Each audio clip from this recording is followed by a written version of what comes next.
Well, certainly want to thank the Cotton Bowl for their incredible Texas hospitality. Dabo and I were just talking about the treatment that each team's staff and family receives here has been second to none. Certainly our sponsors, Goodyear, and then everybody that has just made this a really great week for everybody. At the same time, not putting us in a position where we can't focus on what's important, and that is the preparation leading up to this playoff game. So on behalf of Notre Dame, we want to thank the Cotton Bowl again, and certainly we're looking forward to a great matchup tomorrow. Coach Sweeney. Yeah, good morning, and I would say the same thing. This has been a wonderful week. First time I've been to the Cotton Bowl, and what an amazing experience for our staff, all of our players, our support staff. I mean, they have gone above and beyond to make this a great trip, and it's been a little different this year with managing Christmas as a part of it as well.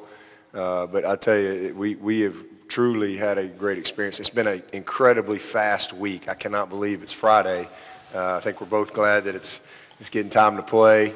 But great environment to practice, great hospitality, and a lot of good food too. So really appreciate the Cotton Bowl folks and everyone who works so hard to make this a great week. I mean, it's a well-oiled machine, that's for sure.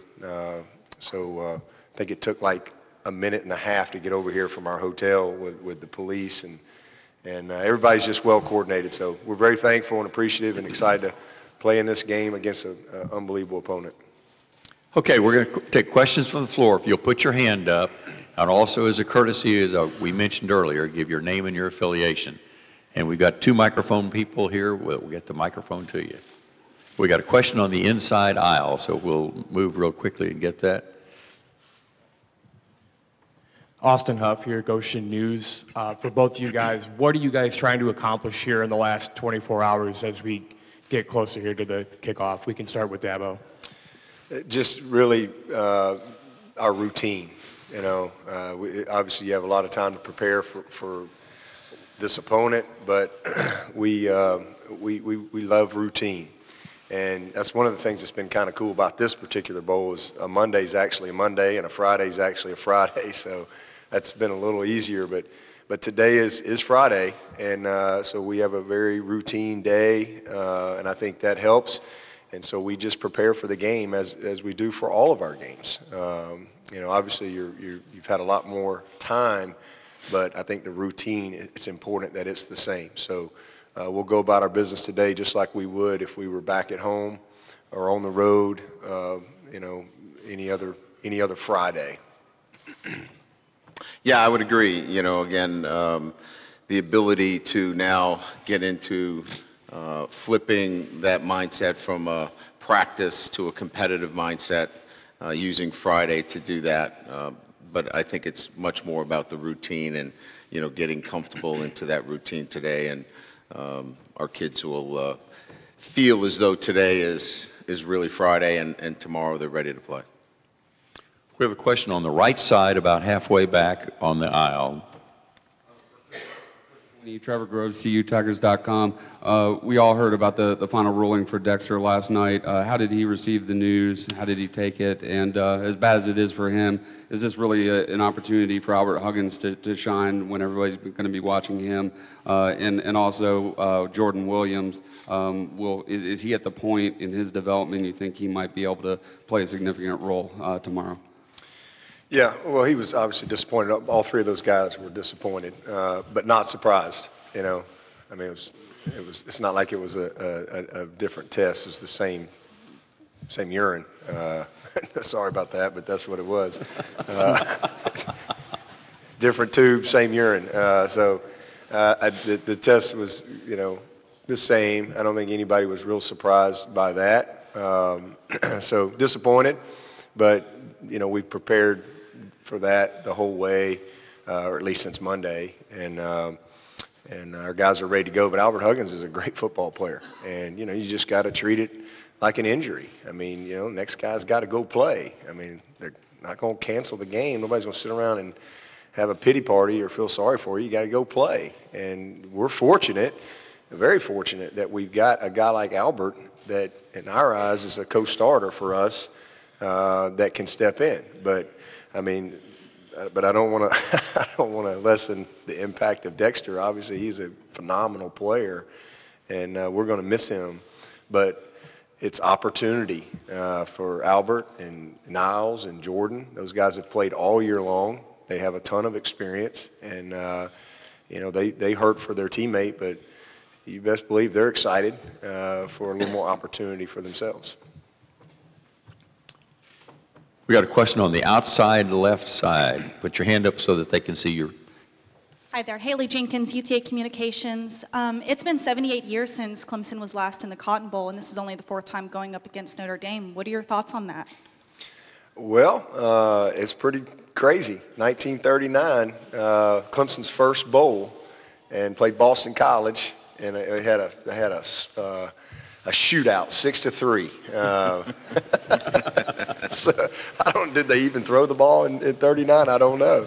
If Newt Rockne had invented the forward pass or not. I think it might have been 3 safeties. 3 safeties. So you know, Banks, McFadden, and you know, being in Clemson for 16 years, I've seen pictures of Banks, McFadden, and the one with him with the cowboy stuff on and all that. That's pretty neat. So I actually showed our team a little history video of the Cotton Bowl.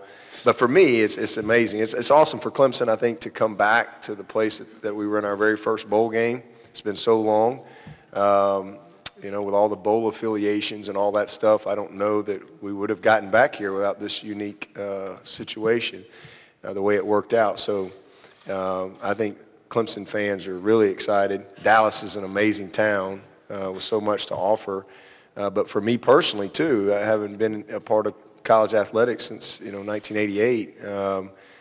I've never been to the Cotton Bowl. And then you throw in the fact that you get to play in that stadium over there. I've never seen anything like that. It's unbelievable. What an environment. So it's special all the way around, and you know, we're excited about it. That's what it's all about. You get a chance to play unbelievable opponent. And yeah, we hadn't played Notre Dame very much at all. And it seems like every time they have played, they've been epic games. And we were very fortunate to win in a hurricane in 15 down to the last play, literally. And the last time Notre Dame had come to Clemson, Joe Montana, I think, with about a minute to go, imagine that, took them down to win. So some really neat history, not a lot of history, but pretty neat history with Clemson Notre Dame. And then Tim Beret, as he sits right here in the front row, he is in his glory. 40 years as the SID at Clemson, but the biggest Notre Dame fan ever. Dad went to Notre Dame, Tim went to Notre Dame, and so trust me, I know way too much about Notre Dame, and I have for years. And it was when that game got put on our schedule, I mean, there was no way. I knew he wouldn't retire until we played him. So this is like, now he's semi-retired, but he gets to be a part of this. And you know, I don't think he can lose. He's one of the few people that can't lose in this ball game. So I know he's pulling for Clemson, but he's got a little 4-leaf clover somewhere in his pocket.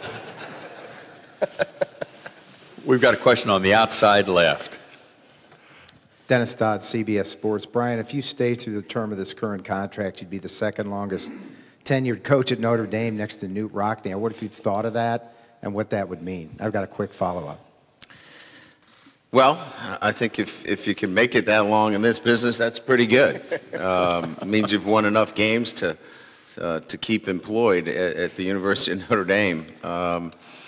You know, that's not something that really that most coaches give too much thought to. It's really about, I think, each year to a standard, you know, that Notre Dame has. So you know about Newt Rockne's standard, you know about certainly Leahy, Postseason, Holtz, and you try to live to that standard, you know, each and every year.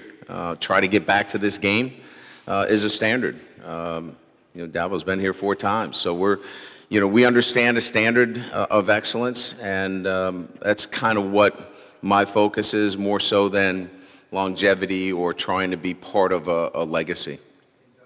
Dovetailing off that, you've been asked over and over about changing since 16, this epiphany, change, whatever. Yeah.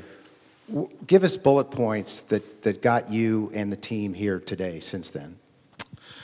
Well, I think probably more than anything else, you know, developing our football team, you know, totally in all phases, from the mental end of things, their mental preparation, their physical preparation, technically, tactically. I think overall development in all those areas without missing any of those. And maybe in 16 we weren't developing them in all of those areas to a level that we needed to. We got a question on the halfway back on the right side. The Charleston Post and Courier. Coach Sweeney, logistically, what are the next steps for Dexter and those guys with the appeal process? Oh, it's on the right-hand side over here. Oh, okay. Our Dan Radakovich is kind of running with that with our legal team. They have representation, and there is a process in place. And, you know, obviously the timing of it is not very good for this game. But, you know, if we were fortunate to be able to win the game, then you know, they'll do everything they can to see if there's any opportunity beyond for next week, if that were possible. So it's really it, you know. And then there's a longer runway, obviously, for, you know, the fall, because there's other consequences other than just losing this opportunity. So, you know, they'll handle that and deal with that, and that's where it is. Question on the left side, 3/4 of the way back. Dabo, and you know, maybe Brian can comment on this too. You've reached the level of, Ralph Russo with the Associated Press, you've reached the level of sustainability here with Clemson that I guess only Alabama has matched lately. I'm sure there's no easy answer to this, but what are some of the key reasons you can keep this up? Well, we've got a bunch of good people, and I think that we've done a great job in evaluating. And I think that's the real key, is being consistent in your evaluation. We have a way of doing things that we believe in when it comes to how we recruit, who we recruit, how we build our program year in and year out. And, I mean, we start over every January. It's a clean slate. I don't assume anything. I run the program as if nobody knows anything, as if we all just got there. And we literally start over. I think that's a fresh way to do things every year. But at the end of the day, it always comes back to the people involved. And I think that we recruit people first, we hire people first, and then we really work, you know, nurture our culture that's in place there. And so academically, we've been incredibly consistent over the last 10 years. We just had 66 guys make a 3.0 or better. That's a school record. We had a guy win the Campbell Trophy. We've got, you know, just an incredible group of people that buy in to what we do and how we do it. We've got an unbelievable staff. We have great continuity on our staff, but when we've had changes, I've had some changes along the way. 2 years ago, I lost 2 great D-line coaches in Dan Brooks and Marion Hobby. We've had some changes along the way, but when we have, I think that, again, same thing. I've done a good job of evaluating and bringing in the right people that fit who we are.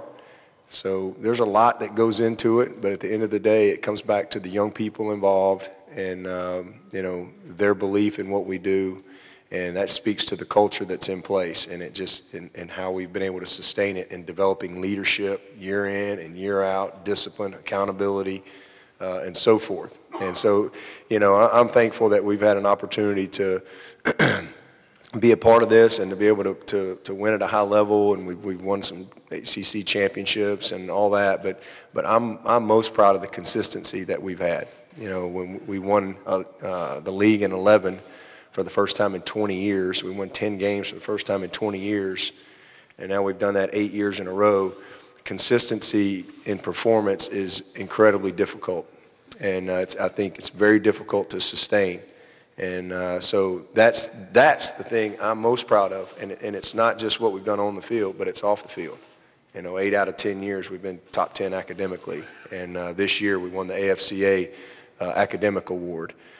So it's what we're doing on and off the field, the type of young men that are coming out of our program, heading out into the world. And so that's, to me, what hopefully we'll be judged by. I mean, we all want to win national championships and all that stuff, and that's great.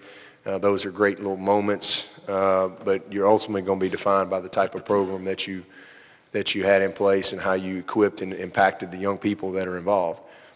So we work really hard on that. Like Brian said, I mean, it's a holistic approach. It's academic, it's social, it's spiritual, it's life skills, it's career development, it's every area.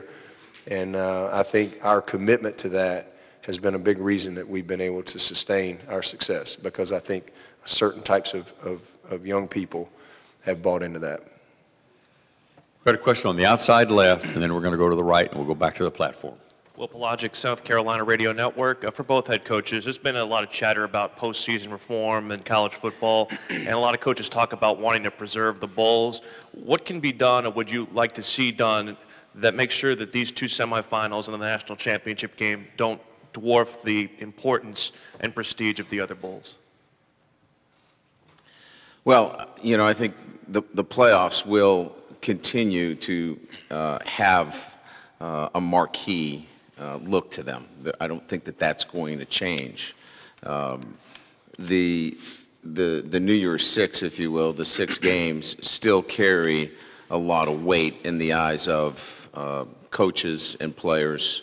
The ability to play for those kinds of games, it means a lot. It certainly does. Dabo and I were talking about, as we continue to develop our football teams, we still had 13, 14 practices with our football team, and that matters. So bowl games do, in fact, continue to develop your football teams, and those allow for what he talked about relative to development of your programs and long-standing success and longevity of successful football programs. So I think there's always going to be some tiering as it relates to the bowl games, but I don't believe that you're going to see, some are going to play in the game and some are not. Those are individual decisions that I think the players are allowed to make, but I don't think you're going to see any pushback from coaches. These are still important opportunities to develop your programs. Yeah, I agree, and there's always going to be tiering in the bowls, just like there's tiering in college football. You have 130 teams, and there's tiering. It's just simple as that.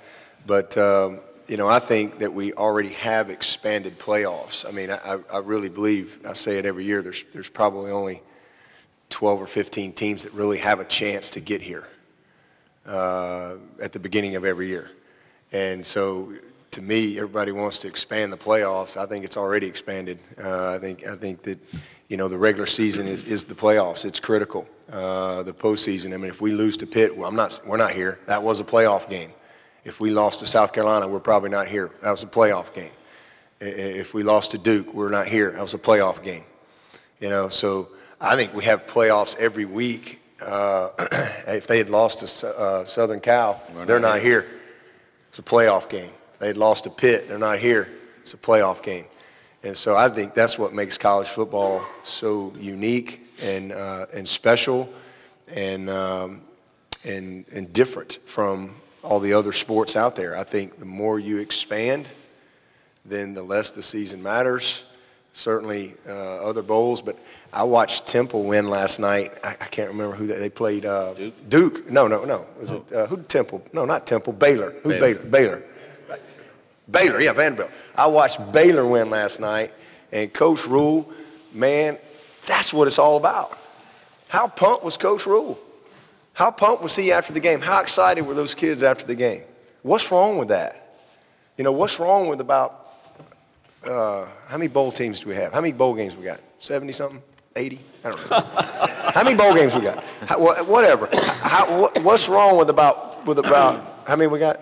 40. All right, what's wrong with about 40 teams ending their season with a win and having a championship to celebrate in their own right. Because not everybody is going to have an opportunity to win the national championship.